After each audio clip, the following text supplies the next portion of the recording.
Hi everyone, and thanks for tuning in again. Having recently bought the R3 to pair alongside the R5 camera, which I've been using for the last 3 years, kind of made me start to think of what I'd like to see in the eagerly anticipated release of the Canon R1 camera.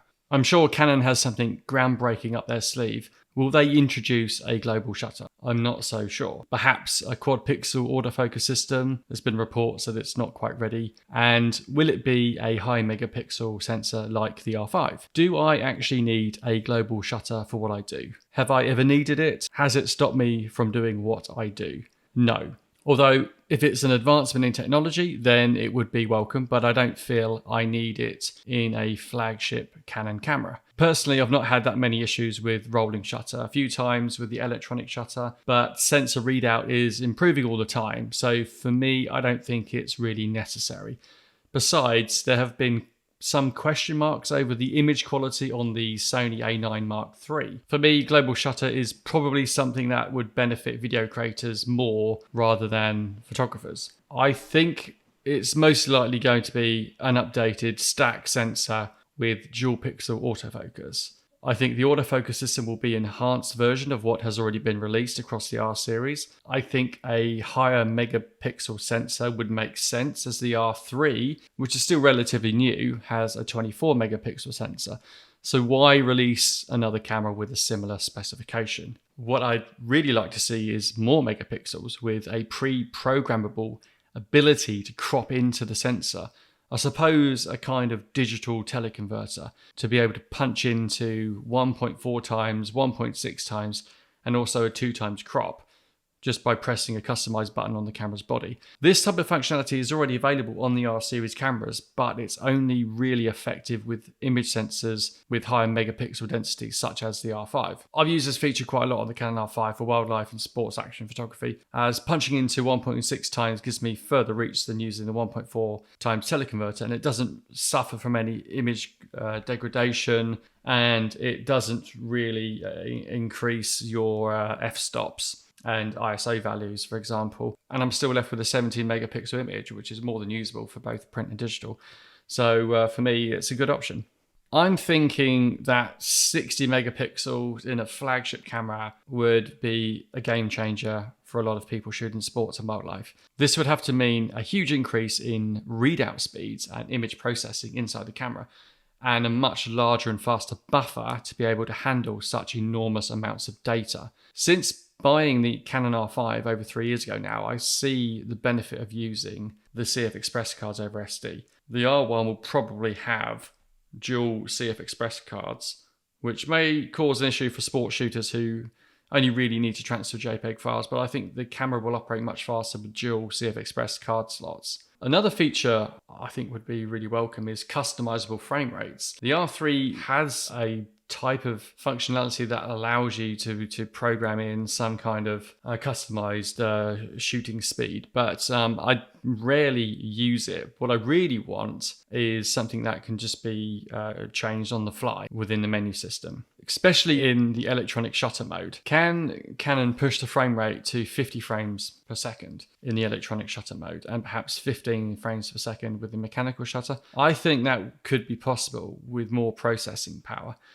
I'd like to be able to customize the frame rate. Maybe I just want a high-speed burst of only 25 frames per second and not 30, 40, or 50. Perhaps I only need 15 frames per second, but I want to use the electronic shutter and not mechanical. I'd like to see a larger LCD display because I'm finding that I'm now using the touch display a lot more to navigate around the menu and also to scroll through my photos. Connectivity is a real issue with the Canon cameras. I don't know why we can't just plug the camera into a computer and transfer files straight off the cards. We've been forced to use this EOS utility software, which just slows everything up. The other mirrorless cameras that I have allow me to be able to copy files straight from the camera.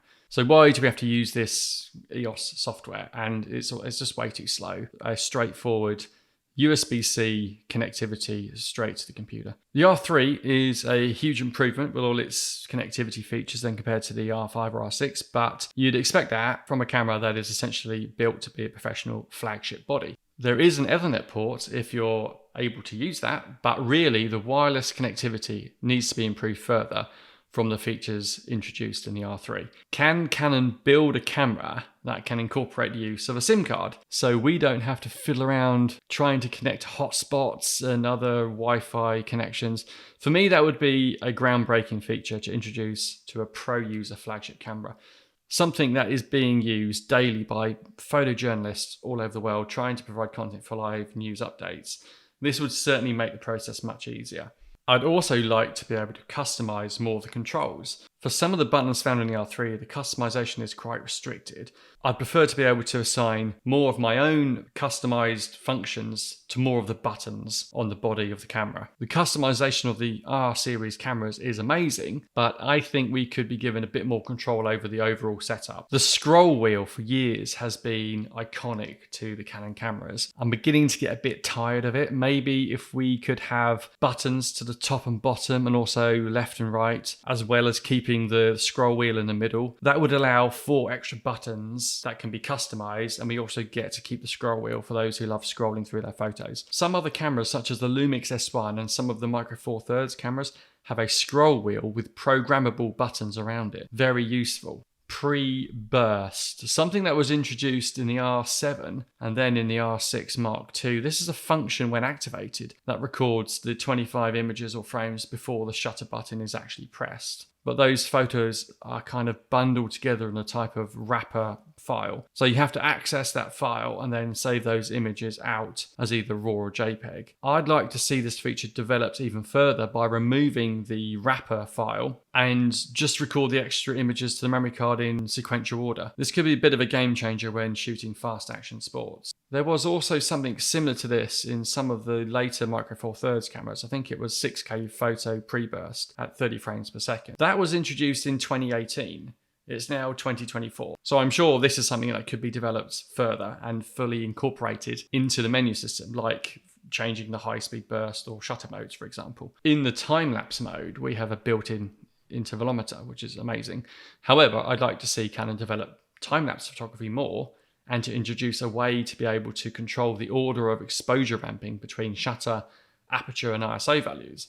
Normally, an external intervalometer device would have to be used to control these settings. Would be good to see that incorporated into the menu system of an R1 camera and maybe a firmware update for the other R series cameras. Other kind of small things I thought of including, such as having the ability to load IPTC templates directly onto the camera and then assign those templates to photos ready for delivery via FTP or Wi-Fi. That type of thing could be very useful when sending photos directly from the camera. The eye control focusing for me can go. Never used it, probably never likely to. Felt like a bit of a gimmick to help push sales. I'm expecting the same, or at least some minor improvements on the video capabilities of the R5 and R3 cameras. Some kind of weird things happen in the video modes on the R series cameras, such as the level display and histograms disappearing when recording. I've never understood why this happens. Also, when trying to record the EVF through an external device with HDMI, I can no longer use the EVF. I have to look through the actions on the device that I'm recording onto. This doesn't happen on other cameras such as the Nikon Z9, so why can't Canon fix that? Finally, I'm going to finish up with